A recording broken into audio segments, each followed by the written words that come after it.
everywhere we will fight for Palestine inshallah. If they আমরা দেখছি যে লাখো লাখো মানুষের রক্ত, কিন্তু এত বড় বড় দেশের নেতারা কিন্তু দেখছে রাজনীতি। ফিলিস্তিনের পক্ষে একটি নাম জোরালো ভাবে উচ্চারিত হবে, সেই দেশটার নাম হচ্ছে বাংলাদেশ। প্যালেস্টাইনের পক্ষে যুদ্ধে অংশগ্রহণ করে সেই বিজয়ের সোনালী সূর্য ছিনিয়ে আনত। আসসালামু আলাইকুম ওয়া রাহমাতুল্লাহ। From the rivers to the sea, Palestine will be free. হ্যাঁ, পুরো বিশ্বকে আজ বাংলাদেশ এই 12 এপ্রিল 2025 আজকের এই দিনটাতে পুরো পৃথিবীকে বাংলাদেশ এবং বাংলাদেশের আপামর জনসাধারণ জানিয়ে দিল যে সাম্রাজ্যবাদ নিপাত যাক, সন্ত্রাসবাদ নিপাত যাক, এবং ফিলিস্তিনবাসী আপনারা আর একা নন।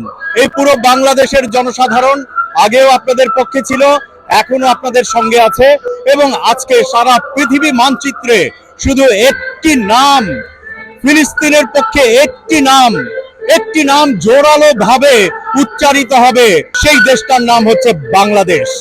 বাংলাদেশ প্যালেস্টাইনের পক্ষে আছে। মনে হচ্ছে যেন প্যালেস্টাইনের ঠিক পাশের দেশটা বাংলাদেশ। আমি নিশ্চিত করে বলতে পারি যে এই দেশের মানুষ যদি সুযোগ পেত তাহলে সশরীরে সরাসরি প্যালেস্টাইনের পক্ষে যুদ্ধে অংশগ্রহণ করে সেই বিজয়ের সোনালী সূর্য ছিনিয়ে আনত এবং সন্ত্রাসবাদ ওই ইসরায়েলিদেরকে পৃথিবীর মানচিত্র থেকে মুছে দিত। এটা আমি ব্যক্তিগতভাবে বিশ্বাস করি। আজকে প্যালেস্টাইন সলিডারিটি মুভমেন্ট আয়োজিত এই মার্চ ফর গাজা, এই আয়োজনটা মাত্র 10 দিন আগে থেকে সোশ্যাল মিডিয়াতে শুরু হয়েছিল। আজকে তার বাস্তব প্রতিফলন আমরা দেখতে পাচ্ছি।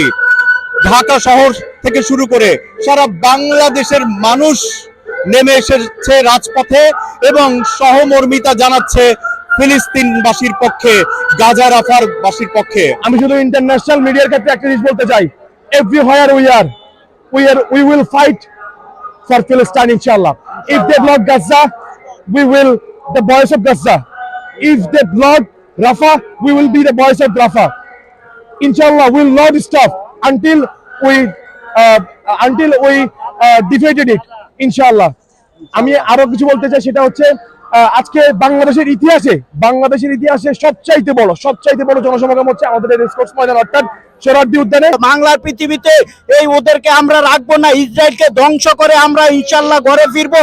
সারা বিশ্বের কাছে আমার এটাই আবেদন, সারা বিশ্বের মুসলমানদের কাছে, মুসলমান দেশগুলোর কাছে আমার কাছে আকুল আবেদন যেন আপনারা সবাই হুঙ্কার দেন। কেন, কোন অপরাধে আমাদের ফিলিস্তিন ভাইদেরকে হত্যা করবে ইসরায়েল? কেন হত্যা করবে? এর জন্য আমরা ইসরায়েলের ধ্বংস চাই। আশুলিয়া থেকে আসছে। এখানে কেন আসছেন? কষ্ট এখানে আসছে ইমানের দায়িত্বে এবং ফিলিস্তিনের পক্ষে আমাদের ভাইকে, নিরহম ভাই বোনদেরকে বোম্বিং করে হত্যা করতেছে, এর প্রতিবাদে আমরা এসেছি এখানে। এই আয়োজনটা কেমন লাগছে? মাশাআল্লাহ, খুব ভালো লাগছে। এই আয়োজন যতদিন চলবে আমরা ততদিন আসবো, আমাদের জীবনের শেষ বিন্দু পর্যন্ত আমরা ফিলিস্তিনের পক্ষে থাকবো ইনশাআল্লাহ। দেখেন, এত দিন ধরে, এত বছর ধরে এই ফিলিস্তিনের আমাদের ভাই বোনদের উপর, মা বোনদের উপর যেভাবে অত্যাচার, নিপীড়ন, হত্যাযজ্ঞ চলছে, সারা বিশ্বে এত শক্তিশালী মুসলিম দেশগুলো আছে, এত শক্তিশালী নেতারা আছে, কিন্তু তারা নিশ্চুপ। হ্যাঁ, আমরা দেখছি যে লাখো লাখো মানুষের রক্ত, কিন্তু এত বড় বড় দেশের নেতারা কিন্তু দেখছে রাজনীতি। হ্যাঁ, তাদের কাছে এটা কোনো রক্ত না, এটা তাদের কাছে রাজনীতি। হয়তো 100 লাখ লাখ মানুষ মারা যাচ্ছে, এটা তাদের কাছে রাজনীতির একটা পটভূমি আরো স্ট্রং হইলো, শক্তিশালী হলো। কিন্তু আমরা সাধারণ মানুষ হিসেবে আমরা দেখছি যে আমার মা মারা যাচ্ছে, আমার বোন মারা যাচ্ছে, আমার সন্তানরা রক্তাক্ত হচ্ছে। একজন সাধারণ মানুষ হিসেবে, সাধারণ একজন নাগরিক হিসেবে আমরা যে তাদের পাশে আছি।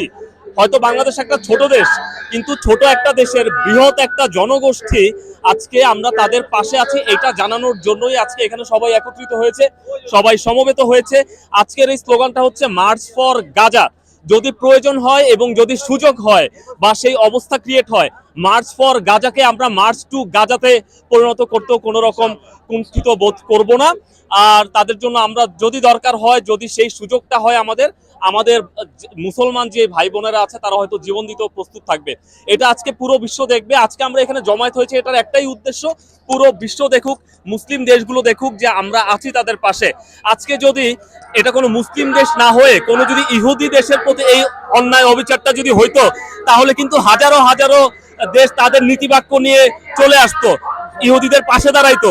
আজকে মুসলিম দেশ, লক্ষ লক্ষ মানুষ মারা যাচ্ছে, আজকে এইসব নেতারা চুপ। তো তাদেরকে চোখে আঙ্গুল দিয়ে দেখায় দেওয়ার জন্য যে ছোট একটা দেশ হলেও ছোট দেশের বৃহৎ একটা জনগোষ্ঠী তাদের পাশে আছে, মুসলিমদের পাশে আছে। ইনশাল্লাহ আমাদের জয় হবে, ফিলিস্তিনের জয় হবে, এই ধ্বংস শেষ হবে একদিন ইনশাল্লাহ।